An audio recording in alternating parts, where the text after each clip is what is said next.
Chapter Seigniorage. The invisible crown of the money masters. Permit me to issue and control the money of a nation, and I care not who makes its laws. Mayor Amschel Rothschild. The illusion of public money, in every democracy the people, are told a comforting lie, that their elected governments control the money supply. They assume the central banks are part of the state working for the common good, but the truth is darker, deeper, and meticulously hidden. Central banks, including the U.S. Federal Reserve, are private institutions. Their shareholders, anonymous, in most cases, are the true kings behind the curtain. These private entities create money not for the benefit of the people, but for profit. They lend money to governments at interest, using nothing but digital keystrokes. In doing so, they enslave entire nations in debt that grows exponentially with compound interest, and can never truly be repaid under the current system. What is seigniorage? Seigniorage is the profit made from creating money. When it costs a central bank just 10 cents to print a $100 bill, the 99.90 difference is pure profit. In a just world, that profit would belong to the people. But in reality, it flows into the hands of the financial elite who control the issuance of currency. Seigniorage is the most silent, effective form of taxation, one that bypasses legislation, parliaments, and the consent of the governed. It is theft legalized by complexity. Professor Artug Çetin's revelation, Turkish professor of finance. Artug Çetin dared to break the silence. In lectures and writings largely ignored by mainstream economists, he explained that if the government itself collected seigniorage, if it printed its own money without borrowing from private banks, the United States could pay off its $37 trillion debt in just 10 years. Think about that. A global superpower, unshackled from debt, could be reborn. But that possibility is forbidden, because it would mean the end of the private banking dynasty that rules not just the U.S., but the world. The true power behind empire's history is not shaped by politicians or ideologues. It is shaped by those who control the money. Every empire that sought monetary independence from the global banking cartel has been destroyed.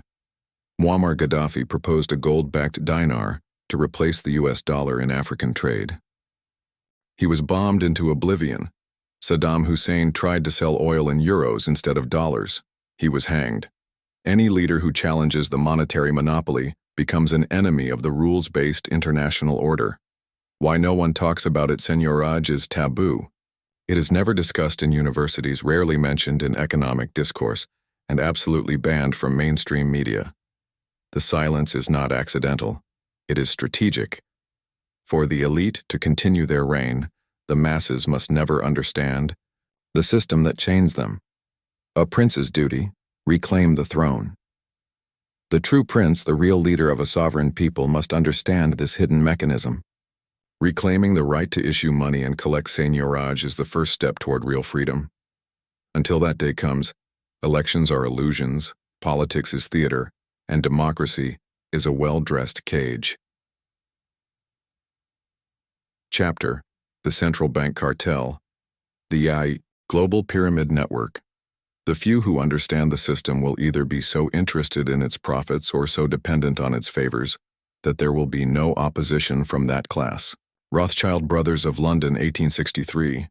The hidden hand behind central banks. The world's financial system is not a neutral structure. It is a privately owned architecture designed to extract wealth, not distribute it. The vast majority of central banks are either directly or indirectly controlled by a small network of private banking dynasties. These families have accumulated power over centuries by doing one thing: controlling the issuance of money. Among the most powerful of these dynasties are the Rothschilds of Europe, the Rockefellers of the United States, the Warburgs of Germany, the Lazards of France, and the Oppenheimers of South Africa. Through carefully crafted institutions and the quiet consolidation of financial systems, these families became the architects of modern monetary slavery. From gold to paper, the birth of fiat control. Once upon a time, money had meaning. It was backed by gold, a physical asset with intrinsic value. But the gold standard was an obstacle to endless profit. It imposed limits. So, one by one, Governments were pushed to abandon it under the pretext of economic modernization or national emergencies. The final blow came in 1971, when U.S. President Richard Nixon officially severed the dollar from gold. From that moment forward, money became debt. Central banks could print unlimited currency backed by nothing but promises. Every dollar created was a dollar owed, with interest. The new feudalist order in medieval feudalism, peasants worked the land and paid tributes to their lords. In the modern version, citizens work jobs and pay tribute through taxes and inflation, caused by the private issuance of debt-based money. The lords have changed, but the structure remains the same. The global financial system today is a pyramid, and at its apex sit the private central banks. They lend money to governments, who in turn tax their people to pay the interest. Wars are engineered not just for resources or power, but because war justifies more borrowing, more printing, and more profit. The debt loop as a weapon, world wars, the Cold War, the War on Terror, the current multipolar tensions, all provide pretexts for the issuance of massive new debts. In times of fear and chaos, oversight disappears. Trillions are printed, weapons are sold, nations are rebuilt by the same banks that finance their destruction. Debt is no longer a consequence, it is the goal. A permanently indebted public is easier to control than a free one, and every new generation is born deeper into that debt by design. Central banks as the real government, in this global cartel, it doesn't matter who is president or prime minister. What matters is who controls the money. The unelected officials. At the European Central Bank, the Bank of England, the Federal Reserve, and others operate with total immunity and zero transparency. They answer to no parliament and no people. They are the new sovereigns. Their language is interest rates, their policies determine the fates of billions, and their loyalty lies only with those who own them. Breaking the spell. To understand the world is to understand who creates the money. Until the issuance of currency returns to the hands of sovereign governments, free from private banking families and corporate cartels, there can be no true democracy, no real freedom, and no escape from the modern feudal system. Chapter: The IMF and World Bank, Instruments of Global Enslavement. The system is not broken. It was built this way. John Perkins, economic hitman, the empire without armies. In the modern world, empires no longer need to invade with tanks and missiles. Today, conquest is carried out through debt, trade agreements, and development loans. The International Monetary Fund, IMF, and the World Bank are the two most powerful tools of this invisible empire, financial weapons used to colonize nations under the false banner of economic stability. But who owns these institutions? Who benefits? Both the IMF and World Bank are controlled by a handful of Western powers, with the United States holding the largest voting share. Behind the bureaucratic facades sit the same financial dynasties, the banking families and corporate cartels that control central banks. These institutions are not impartial. They serve their creators. How the trap works: a country in crisis, often already destabilized by war, sanctions, or economic sabotage, is offered a bailout. In exchange, the nation must agree to harsh conditions: austerity, deregulation, privatization of public assets, and the opening of markets to foreign investors. These are not suggestions. They are ultimatums. The contracts are written in financial blood.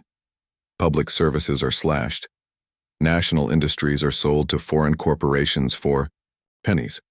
Natural resources, oil, gas, lithium, water, are handed over to multinationals. The result: wealth flows out, suffering flows in. Greece, a modern case of economic colonization in the aftermath of the 2008 crisis. Greece was gutted by IMF-imposed austerity. Hospitals closed, pensions collapsed, youth unemployment soared, state assets from airports to seaports were auctioned to foreign bidders. The Greek people voted against austerity. The IMF ignored them. Democracy was sacrificed to save the banks. The economic hitman John Perkins, a former insider, exposed this system in brutal detail. His job was to persuade or pressure world leaders to accept massive loans they couldn't repay. If they refused, the next steps were clear: regime change, coups, or assassinations. He explained how presidents in Latin America, Africa, and Asia were either coerced into deals or removed. Leaders like Ecuador's Jaime Roldos and Panama's Omar Torrijos died in mysterious crashes after resisting. They weren't accidents. They were messages. No guns, just debt. This is the genius of the system. Control without occupation. Subjugation without war. The IMF and World Bank are presented as lifelines, but they are financial nooses. Once the terms are signed, sovereignty dies. And the people? They are left to pay the bill through taxes, inflation, and the theft of their national wealth. A prince's warning: a wise leader must recognize the IMF not as a savior, but as a predator. No nation ever prospered under its rule. The path to real sovereignty lies not in borrowing from those who engineered your crisis, but in breaking free from the debt trap. To confront this silent empire, a true prince must say,